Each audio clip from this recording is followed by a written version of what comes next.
India میں مسلمان دو حالت میں ہیں، مجموعی طور پر اقلیت میں ہیں، اور یاد رکھیے گا اس ملک میں کوئی اکثریت نہیں ہے، یہ اقلیتوں کی اکثریت کا ملک ہے، مائنورٹیز کی میجورٹی کی کنٹری ہے۔ ہمیں اپنے دماغ کی کھڑکی کھولنی پڑے گی اور اس سے نکلنا پڑے گا جہاں ہم بیٹھے ہوئے ہیں۔ اور بے ایمان ہیں وہ لوگ جو تہمت لگاتے ہیں، الزام لگاتے ہیں اور مسلمانوں کو غلط راستے پہ لے جانے کی کوشش کر رہے ہیں، دشمن ہیں، ان سے مقابلہ کرنا پڑے گا ہمیں اور آپ کو۔ تو سن لیجئے، مسلمان بحیثیت مجموعی اگر دیکھیں گے تو اقلیت میں ہیں،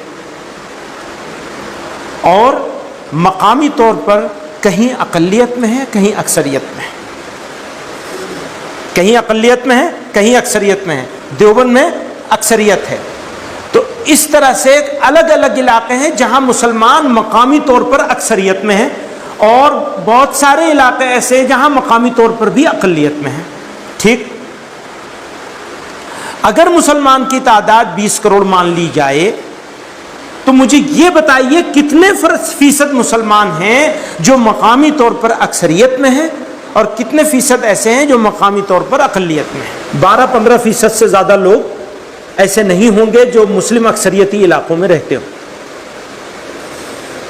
85 سے 90% یا 88% مسلمان غیر مسلم اکثریتی علاقوں میں رہتا ہے، ان کے درمیان رہتا ہے۔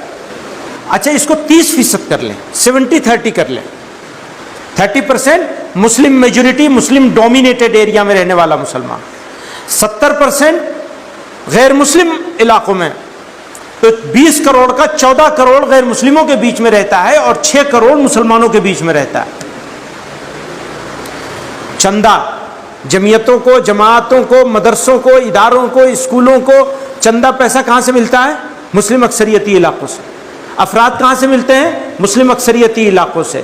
افسران کہاں سے منتخب ہو کے آتے ہیں؟ مسلم اکثریتی علاقوں سے۔ علماء، مدارس کہاں ہیں؟ مسلم اکثریتی علاقوں میں۔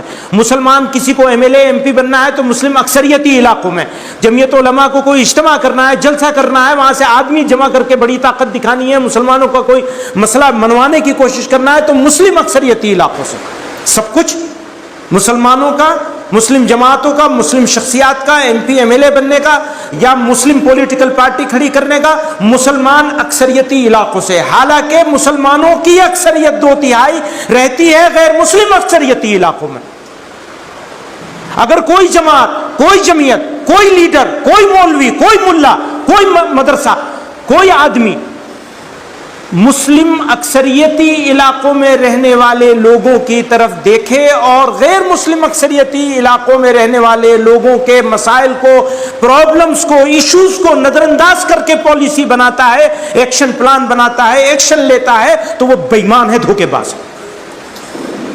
پہلے ان کا مسئلہ حل ہوگا جن کا ایمان خطرے میں ہے، جن کے آبرو خطرے میں ہے۔ اگر میں دیوبند میں رہتا ہوں، گھر کا دروازہ کھلا چھوڑ کے سو جاؤں تو آبرو کا خطرہ نہیں، چوری کا خطرہ ہے۔ وہ گھر کا دروازہ بند کر کے بھی سوتے ہیں تو ان کی آبرو محفوظ نہیں رہتی۔ ان کے بارے میں سوچے بغیر کوئی کام کیا جائے گا، چاہے آپ 70 پاکستان بنا لیں، آپ مسلمانوں کے دشمن کہلائیں گے۔ بنے ہوئے پاکستان کو پاکستان بنایا گیا۔ مجھے یہ بتایا جائے کہ کنڑ بولنے والا جو مسلمان گاؤں دیہات میں پڑا ہے، اس کے ریہیبلیٹیشن کا پلان مجھے بتایا جائے، پھر مجھ سے بات کری جائے۔ اور اگر اس کا پلان نہیں بن سکتا ہے تو دوسرا کوئی پلان انڈین مسلمانوں کے لیے نہیں ہو سکتا۔ ان کو نظر انداز کر کے انڈین مسلمز کے لیے کوئی پلان بنایا جائے گا، دھوکہ ہوگا وہ بس۔ آپ سمجھ رہے ہیں میری بات؟ ہمارے سامنے 14 کروڑ مسلمان ہیں، 14 ہیں نہیں، وہ ہیں 18 کروڑ۔ یہ 2-4 ہی کروڑ ہیں، بس 2-3 کروڑ جو انڈین مسلمانوں کے ریپرزینٹیٹیو بن گئے ہیں، صرف اپنی لوکل اجتماعیت کی بنیاد پر کہ ہم ایم ایل اے جتا سکتے ہیں، ہم ایم پی جتا سکتے ہیں، تو ہم ہیں۔ اس لیے میں نے کشمیر پر وہ بات کری تھی، پھر کہتا ہوں، بار بار کہوں گا، مجھے یا تو سمجھا لو، میں واپس ہو جاؤں گا، ورنہ 1952 میں فیصلہ ہوا تھا، 1973 میں فیصلہ ہوا تھا، 1966 میں فیصلہ ہوا تھا۔ 52 میں تو مولانا حسین احمد مدنی کی صدارت میں فیصلہ ہوا تھا کشمیر کے اوپر۔ یہ تو سب بعد میں ملا ہے مجھے، اب ڈھونڈنے سے ملا ہے۔ فیصلہ پہلے کر لیا تھا جمیعت علماء کی مجلس عاملہ نے، خالصتاً ملت کے اس طبقے کے مفاد میں جس کی عزت آبرو ایمان خطرے میں ہے، اس کی طرف نظر ہے۔ آپ سمجھ رہے ہیں؟